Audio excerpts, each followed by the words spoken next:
मोर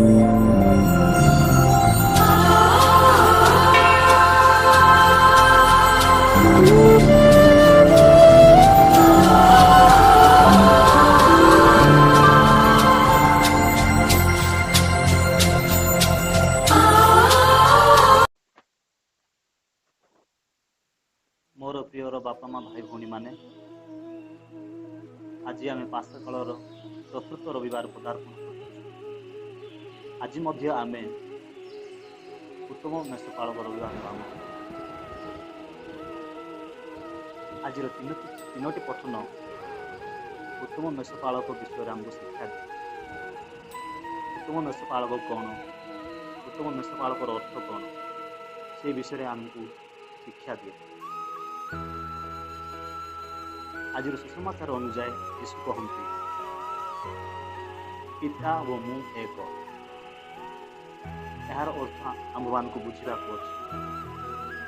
खाली कृष्ण ही एका मेष शावक नथिले, किंतु पुरातन नियम अनुजाए पिता परमेश्वर मध्य एक मेष शावक तांकर कार्य थिला इस्राएल जनता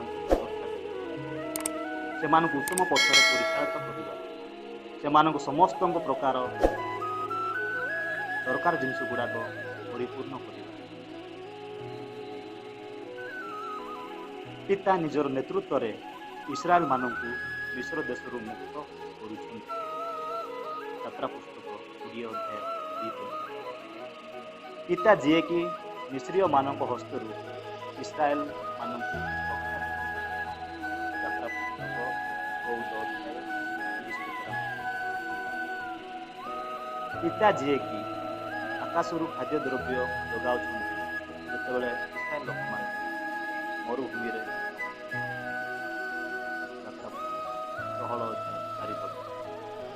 ठीक यहीपरी दृश्य आम आज जीशुख्रीष्ट देखा पाऊ।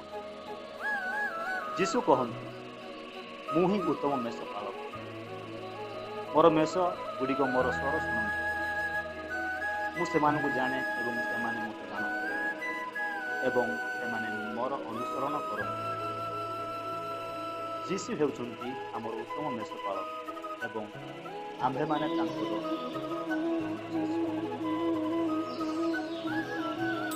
आज आमे खाली शिष्य भूमिका अभिनय कले, किंतु जीशु आज दुईटी इच्छा पूर्ण करने आम मान समस्त प्रथम उद्देश्य है वाक्य शुणा एवं द्वितीयटी है अनुसरण करवा। जे आमे वाक्य शुणा एवं समस्त कार्य को अनुसरण करवा, आमे निज निज को प्रश्न करवा सतरे आम ईश्वर वाक्य श्रवण करूँ आम मान दैनंदिन जीवन।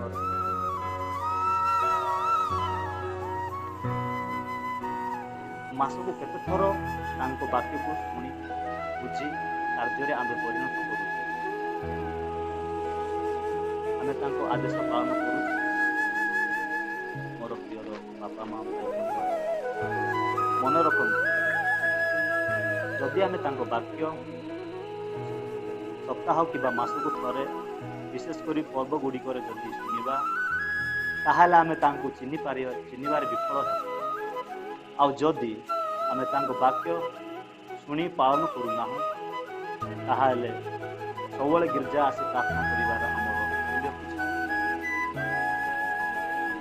जदि आम शिक्षा को सठिक भाव अनुकरण न करी आधुनिक जुगर मोहमाया लिप्त हो चलचित्र कलाकार मान शिक्षा कि कार्यक्रम को अनुकरण करवा ताहले जीशुख्रीष्टर उत्तम शिष्य होवार आमर योग्यता।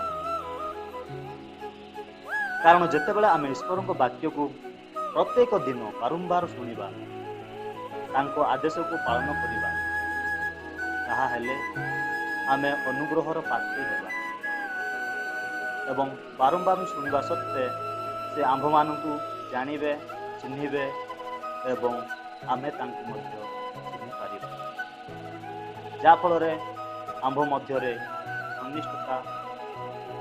घनिष्ठ संपर्क जात है। ईश्वर प्रति आमर प्रेम मनोभाव आम अनुभव कर। आज सुसमाचार आ गोटे विषय शिक्षा दे आम केमिति जड़े जड़े मेषपालक हो पारिबा। समाज रे जते बेले आम परस्पर को प्रेम करिबा, सुरक्षा प्रदान करिबा, कैथोलिक मंडल युवक संघ को आम आग को बढ़िया उत्साह करिबा, निज निजर शत्रु को प्रेम करिबा एवं तांको निमंते सदा सर्वदा प्रार्थना करिबा, लोक मानकर मनस्कामना पूर्ण करिबा एवं सेमानकर प्रतिश्रुति गुड़िक संपूर्ण करिबा, ताहा हेले ईश्वर कहती आज आम जड़े उत्तम शिष्य हो पार।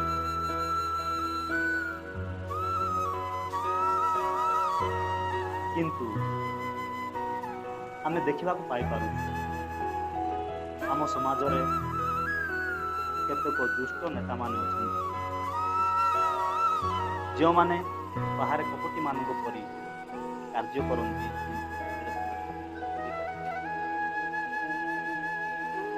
से माने लोक मान को मिछ कथा कही से मान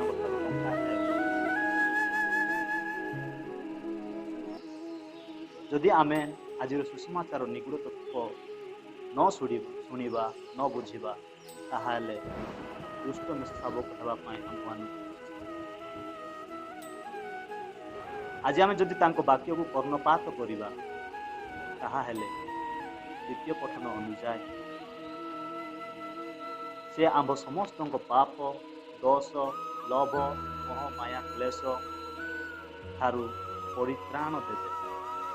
कारण लेखा अछि प्रत्येक जाति गोष्ठी देश विराट जनता शुभ्र वस्त्र परिधान करी मेषशाबक सम्मुख में दंडायमान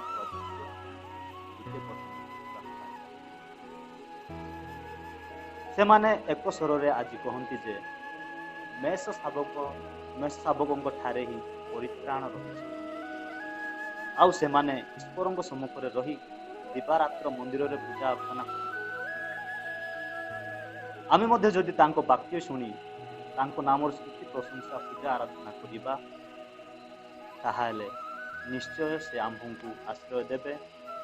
कारण लेखा अछि जो माने तांको सम्मुख रे रही पूजा अर्चना करती से मानंकु से आश्रय प्रदान करिबे।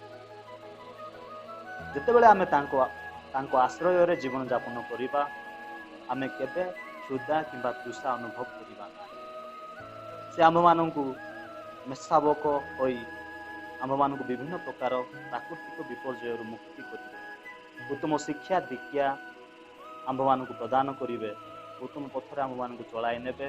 तेबे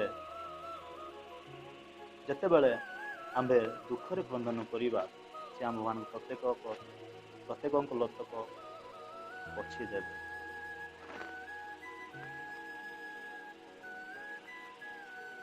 आजिर प्रथम पठन मध्य आम मानकु सही उत्तम मेषपालक विषय शिक्षा दिए।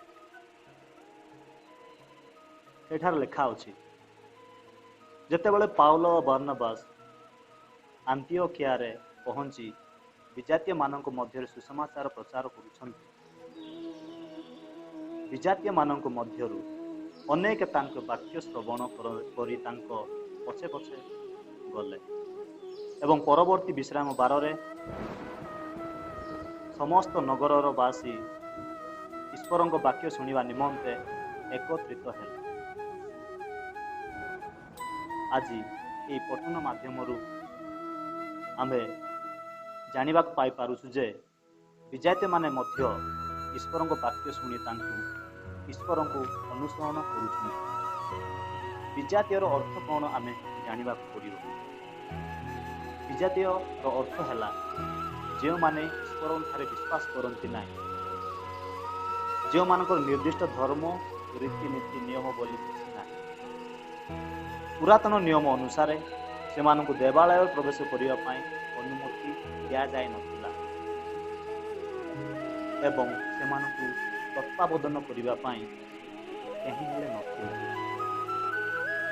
से माने थिले जने जने मेंढा परी जीवन यापन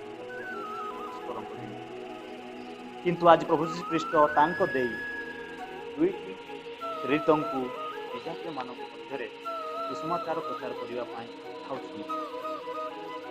ଏବଂ ଆଜି ଆମେ ଶୁଣିବାକୁ ପାଉଛୁ ବିଜାତୀୟମାନେ ସେ ଦୁଇଟି ଋତୁମାନଙ୍କର ବାକ୍ୟ ଶୁଣି ସେମାନେ ଈଶ୍ୱରଙ୍କୁ ଗ୍ରହଣ କରିଛନ୍ତି, ଯାହାଫଳରେ ଈଶ୍ୱରଙ୍କର ବାକ୍ୟ ଆଜି ପରିପୂର୍ଣ୍ଣ ହୋଇଛି ବିଜାତୀୟମାନଙ୍କ ମଧ୍ୟରେ। ମୋର ପ୍ରିୟ ବାପା ମା ଭାଇ ଭଉଣୀ, ଆମେମାନେ ମଧ୍ୟ ବିଜାତୀୟମାନଙ୍କ ଭଳି କାର୍ଯ୍ୟ କରିଥାଉ। ଆମର ଧର୍ମ, ଭଗବାନ, ରୀତିନୀତି, କର୍ମ ସବୁତକ ଥାଇ ମଧ୍ୟ ଆମେ ଅଧର୍ମୀ ଭଳି କାର୍ଯ୍ୟ କରିଥାଉ। ଆସନ୍ତୁ ସେଇ ଅଧର୍ମକୁ ଦୂରେଇ ଦେବାକୁ ହେଲେ ଆମକୁ ଈଶ୍ୱରଙ୍କ ଠାରେ ବିଶ୍ୱାସ କରିବାକୁ ଅଛି। ତାଙ୍କର ବାକ୍ୟକୁ ସବୁଦିନ କର୍ଣ୍ଣପାତ କରିବାକୁ ଅଛି। ତାଙ୍କର ଶିକ୍ଷା ଦୀକ୍ଷା କାର୍ଯ୍ୟକ୍ରମକୁ ଆଜିଠାରୁ ଅନୁକରଣ କରି ଶିଖିବା, ତାହେଲେ ସେ ଆମର ଉତ୍ତମ ଶାବକ ହେବେ ଏବଂ ଆମ୍ଭେମାନେ ତାଙ୍କର ଉତ୍ତମ ଶିଷ୍ୟ ହୋଇପାରିବା।